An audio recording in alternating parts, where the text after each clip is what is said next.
ಆತ್ಮೀಯ ಬಂಧುಗಳೇ, ಶ್ರೀಮದ್ ಭಾಗವತಂ ಸ್ಕಂದ 3 ಭಾಗ 1 ಅಧ್ಯಾಯ 9 ಸೃಜನ ಶಕ್ತಿಗಾಗಿ ಬ್ರಹ್ಮನ ಪ್ರಾರ್ಥನೆ.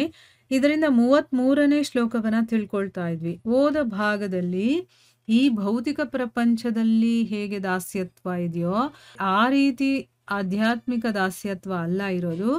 ಅಲ್ಲಿ ಭಗವಂತ ಎಷ್ಟು ಸ್ವತಂತ್ರನೋ ಸೇವಕ ಕೂಡ ಅಷ್ಟೇ ಸ್ವತಂತ್ರನಾಗಿರ್ತಾನೆ.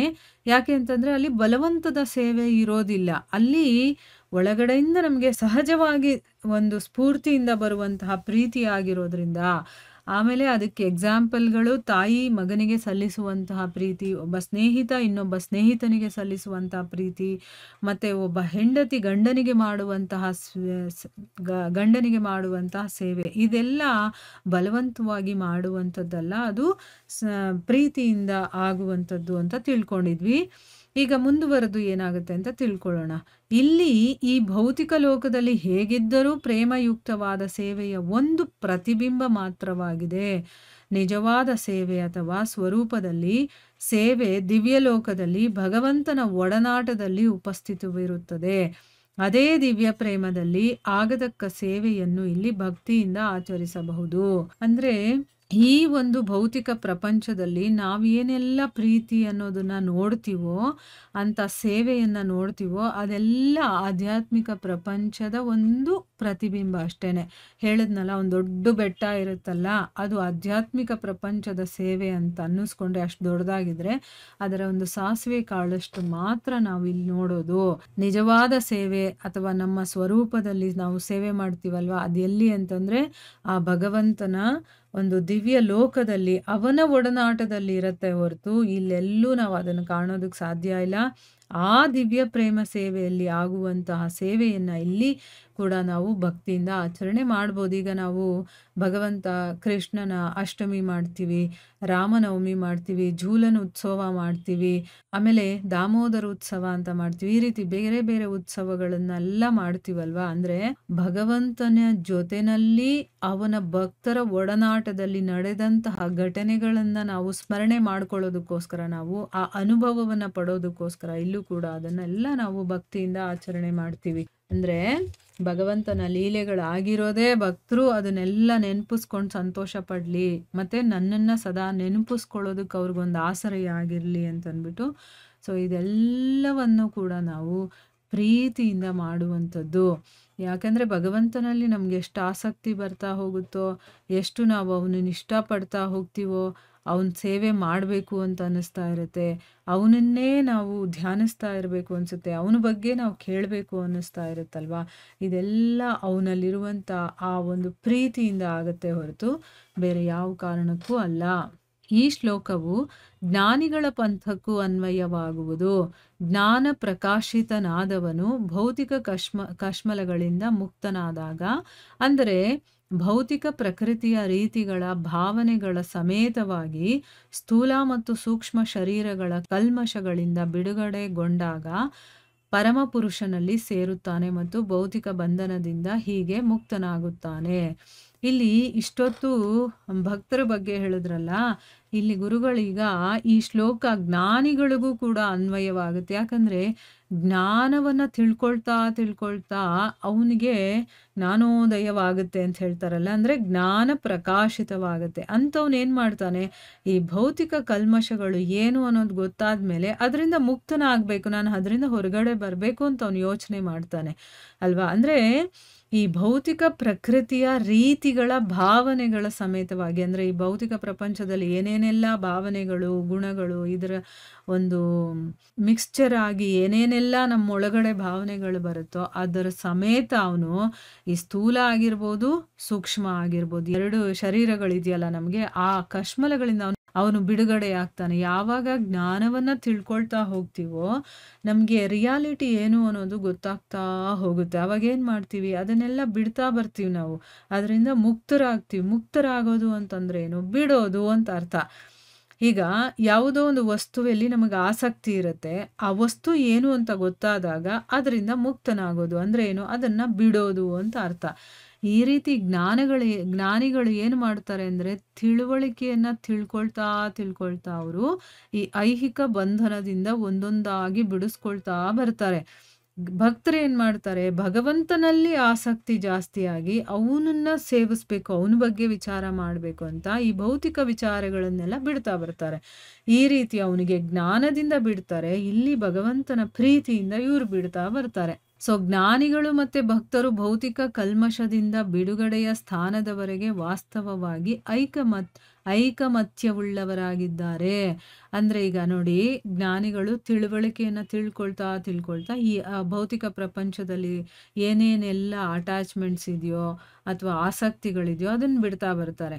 ಇನ್ನು ಭಕ್ತರು ಏನು ಮಾಡ್ತಾರೆ, ಇದೆಲ್ಲ ಯಾವುದೂ ನಮ್ಗೆ ಇಂಪಾರ್ಟೆಂಟ್ ಅಲ್ಲ, ಭಗವಂತ ನಮಗೆ ಇಂಪಾರ್ಟೆಂಟು ಅಂತ ಅವನಿಗೆ ಇಂಪಾರ್ಟೆನ್ಸ್ ಕೊಡ್ತಾ ಈ ಭೌತಿಕ ಕಲ್ಮಶಗಳಿಂದ ಬಿಡುಗಡೆಯನ್ನು ಪಡಿತಾರೆ. ಅಂದ್ರೆ ಈ ಭೌತಿಕ ಕಲ್ಮಶಗಳಿದೆಯಲ್ಲ ಅದರಿಂದ ಬಿಡುಗಡೆ ಪಡೆಯುವಂತಹ ಒಂದು ಸ್ಟೇಜ್ವರೆಗೂ ಇಬ್ಬರೂ ಕೂಡ ಒಂದೇ ರೀತಿಯಾಗಿರ್ತಾರೆ. ಜ್ಞಾನಿಗಳಾಗಿರಬಹುದು, ಭಕ್ತರಾಗಿರಬಹುದು. ಜ್ಞಾನಿಗಳು ಸರಳವಾದ ಅರಿವಿನ ಕಟ್ಟೆಯ ಮೇಲೆ ಬಂದಾಗ ಸಮಾಧಾನಗೊಳ್ಳುವರಾದರೆ, ಭಕ್ತರು ಪ್ರೇಮಯುತ ಸೇವೆಯಲ್ಲಿ ಮತ್ತಷ್ಟು ಆಧ್ಯಾತ್ಮಿಕ ಅಭಿವೃದ್ಧಿಯನ್ನು ಮಾಡಿಕೊಳ್ಳುವರು. ಭಕ್ತರು ತಮ್ಮ ಸಹಜ ಪ್ರವೃತ್ತ ಸೇವಾಭಾವದಲ್ಲಿ ಆಧ್ಯಾತ್ಮಿಕ ವ್ಯಕ್ತಿತ್ವವನ್ನು ಹೆಚ್ಚಿಸಿಕೊಳ್ಳುವರು. ಅವರ ಸೇವಾಭಾವವು ಮಾಧುರ್ಯ ರಸದವರೆಗೆ ಅಥವಾ ಪ್ರಿಯ ಮತ್ತು ಪ್ರಿಯೆಯ ನಡುವೆ ವಿನಿಮಯಗೊಳ್ಳತಕ್ಕ ದಿವ್ಯ ಪ್ರೇಮದ ಸೇವೆಯವರೆಗೆ ಮೇಲೆ ಮೇಲೆ ಏರುತ್ತಾ ಇರುತ್ತದೆ. ಅಂದ್ರೆ ಇಲ್ಲಿ ಜ್ಞಾನಿಗಳು ಮತ್ತೆ ಭಕ್ತರು ಎಲ್ಲಿವರೆಗೂ ಈ ಭೌತಿಕ ಕಲ್ಮಶದಿಂದ ಬಿಡುಗಡೆ ಆಗ್ಬೇಕು ಅಂತ ಒಂದು ಮಟ್ಟ ಬರುತ್ತಲ್ಲ, ಅವರಿಗೆ ಎರಡು ಒಂದೇ ಆಗಿರುತ್ತೆ. ಆ ಒಂದು ಜ್ಞಾನೋದಯ ಆಗಿದ ತಕ್ಷಣ ಜ್ಞಾನಿಗಳೇನು ಮಾಡ್ತಾರೆ, ಸಮಾಧಾನ ಆಗ್ಬಿಡ್ತಾರೆ. ಓ, ಇದು ಯಾವುದೂ ಅಲ್ಲ, ಇದೇನು ನಮಗೆ ಬೇಕಾಗಿರೋದಲ್ಲ, ಇದೆಲ್ಲ ಬಂಧನವನ್ನು ಕೊಡುವಂಥದ್ದು, ಇದನ್ನೆಲ್ಲ ನಾನು ಬಿಡಬೇಕು. ಅಷ್ಟು ಆ ಅರಿವು ಬಂದಿದ ತಕ್ಷಣ ಅವರು ಸಮಾಧಾನರಾಗ್ಬಿಡ್ತಾರೆ. ಅಂದರೆ ಅವ್ರದ್ದು ಅಲ್ಲಿಗೆ ಮುಗೀತು ಅಂತ ಅರ್ಥ. ಆದರೆ ಭಕ್ತರ ಹಾಗಲ್ಲ, ಅವ್ರಿಗೆ ತಿಳುವಳಿಕೆ ಬಂತು, ಈಗ ನಾನೇನು ಮಾಡಬೇಕು ಅನ್ನೋದು ಅವ್ರಿಗೆ ಗೊತ್ತಿರುತ್ತೆ. ಅವರೇನು ಅಂತಂದರೆ ತಮ್ಮನ್ನು ತಾವು ಭಗವಂತನ ಸೇವೆಯಲ್ಲಿ ತೊಡಗಿಸ್ಕೊಳ್ತಾರೆ. ನಾನು ನಿತ್ಯ ಸೇವಕ, ನಾನು ಇನ್ನಷ್ಟು ಆಧ್ಯಾತ್ಮಿಕದಲ್ಲಿ ಮುಂದುವರೆದು ಭಗವಂತನಿಗೆ ನಾನು ಸದಾ ಸೇವೆ ಮಾಡ್ತಿರಬೇಕು ಅನ್ನೋದನ್ನು ಅವನು ಇನ್ನೂ ಜಾಸ್ತಿ ಮಾಡ್ಕೊಳ್ತಾ ಹೋಗ್ತಾನೆ. ಈ ರೀತಿ ಭಕ್ತರು ತಮ್ಮ ಸಹಜ ಪ್ರವೃತ್ತ ತಾವು ಇಷ್ಟಪಟ್ಟು ಸೇವೆ ಭಾವನೆಯಲ್ಲಿ ಅವರು ಮುಂದುವರಿತಾನೇ ಇರ್ತಾರೆ. ಆಧ್ಯಾತ್ಮಿಕ ವ್ಯಕ್ತಿತ್ವವನ್ನು ಅವ್ರು ಹೆಚ್ಚು ಮಾಡ್ಕೊಳ್ತಾನೇ ಹೋಗ್ತಾರೆ. ಇದು ನೋಡಿ, ಮೊದಲಿಗೆ ಬರೀ ನಾನು ಸೇವೆ ಮಾಡ್ಬೇಕಷ್ಟೇ ಇರುತ್ತೆ. ಆಮೇಲೆ ನನ್ನ ಮತ್ತು ಭಗವಂತನ ನಡುವೆ ಒಂದು ಬಾಂಧವ್ಯ ಬೆಳೆಯುತ್ತೆ, ಅಲ್ಲಿಂದ ಸಂಬಂಧ ಬೆಳೆಯುತ್ತೆ. ಹೇಗೆ ಭೌತಿಕದಲ್ಲಿ ನಾವು ಅಟ್ಯಾಚ್ಮೆಂಟ್ ಮಾಡ್ಕೊಳ್ತಾ ಹೋಗ್ತೀವಿ, ಅದೇ ರೀತಿ ಅಲ್ಲಿ ಬೇರೆ ರೀತಿ ಇರುತ್ತೆ. ಅಲ್ಲಿ ಯಾವುದೇ ಬಂಧನ ಇರೋದಿಲ್ಲ, ಯಾವುದೇ ಒಂದು ಫೋರ್ಸ್ ಇರೋದಿಲ್ಲ. ಅಲ್ಲಿ ಸಂಪೂರ್ಣವಾಗಿ ಸ್ವತಂತ್ರವಾಗಿ ನಾನು ನನ್ನ ಇಚ್ಛೆಯಿಂದ ಭಗವಂತನನ್ನು ಪ್ರೀತಿಸ್ತಾ ಹೋಗ್ತೀನಿ. ಆ ಪ್ರೀತಿ ಕೂಡ ಸ್ಟೇಜ್ ಬೈ ಸ್ಟೇಜ್ ಏರ್ತಾ ಹೋಗುತ್ತೆ. ನಾವು ಪ್ರೀತಿಯಿಂದ ಭಗವಂತನಿಗೆ ಸೇವೆ ಮಾಡಿದಾಗ ಭಗವಂತ ತುಂಬ ಸಂತೋಷಪಟ್ಟು ಅವನು ನಮಗಿನ್ನಷ್ಟು ಆನಂದ ಕೊಡ್ತಾನೆ. ಆ ಆನಂದವನ್ನು ಸವಿತಾ ನಮಗೆ ಇನ್ನಷ್ಟು ಪ್ರೀತಿ ಮಾಡಬೇಕು, ಭಗವಂತನನ್ನು ಸೇವೆ ಮಾಡಬೇಕು ಅಂತ ಬರುತ್ತೆ. ಆ ಸೇವೆಯನ್ನು ಇನ್ನೂ ಜಾಸ್ತಿ ಮಾಡ್ಕೊಳ್ತಾ ಹೋಗ್ತೀವಿ. ಅವನಲ್ಲಿ ನಮಗಿನ್ನೂ ಪ್ರೀತಿ ಜಾಸ್ತಿ ಆಗ್ತಾ ಹೋಗುತ್ತೆ. ಆ ಪ್ರೀತಿಯನ್ನು ನೋಡಿ ಭಗವಂತ ಮತ್ತಿನ್ನೊಂದಷ್ಟು ಆನಂದವನ್ನು ಕೊಡ್ತಾ ಹೋಗ್ತಾನೆ. ಅಂದರೆ ಆನಂದ ಅಭಿವೃದ್ಧಿ ಆಗ್ತಾನೆ ಹೋಗುತ್ತೆ. ಯಾಕಂದರೆ ಭಗವಂತ ಆನಂದದ ಸಾಗರ ಅಂತ ಕೇಳಿದೀವಲ್ವಾ, ಎಷ್ಟು ತಗೊಂಡ್ರೂ ಅದರಲ್ಲಿ ಇನ್ನೂ ಜಾಸ್ತಿ ಆಗ್ತಾ ಹೋಗುತ್ತೆ ಹೊತ್ತು ಯಾವತ್ತೂ ಖಾಲಿ ಆಗೋದಿಲ್ಲ. ಸೊ ನಾವು ಎಷ್ಟೆಷ್ಟು ಅವನಿಗೆ ಸರೆಂಡರ್ ಆಗಿ ಎಷ್ಟೆಷ್ಟು ಸೇವೆ ಮಾಡ್ತಾ ನಮ್ಮನ್ನು ನಾವು ಸಮರ್ಪಣೆ ಮಾಡ್ಕೊಳ್ತಾ ಹೋಗ್ತೀವೋ ಅಷ್ಟಷ್ಟು ನಮ್ಮ ಒಳಗಡೆ ಆನಂದ ವೃದ್ಧಿ ಆಗ್ತಾನೇ ಇರುತ್ತೆ. ಈ ಸೇವಾ ಭಾವ ಅನ್ನೋದು ಇದೆಯಲ್ಲ, ಇದು ಮಾಧುರ್ಯ ರಸದವರೆಗೂ ಹೋಗುತ್ತೆ ಅಂತ ಹೇಳ್ತಾರೆ.